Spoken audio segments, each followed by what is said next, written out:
Преговарачката рамка за земјата на патот кон нејзините евроинтегративни процеси не може да се менува, но затоа преку берлинскиот процес дипломатскиот кор ќе биде многу поупатен за предизвиците пред кои е исправена Македонија, а во иднина ќе треба да се најде модул како билатералните прашања да не влегуваат во преговарачките рамки за да не го кочат проширувањето.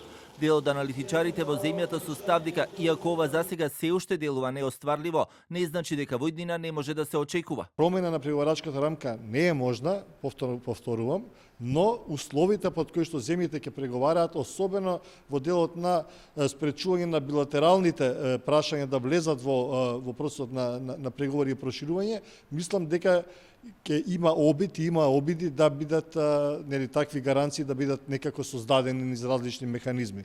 Веројатноста тоа сега да се случи е мала. Земјата денеска и официјално го конституираше меѓупартиското парламентарно тело кој ќе биде дел од берлинскиот процес. Имаме прилика да ја формираме ова неформална меѓупартиска парламентарна група, која што ќе биде поврзана со активностите на берлинскиот процес и реформската агенда.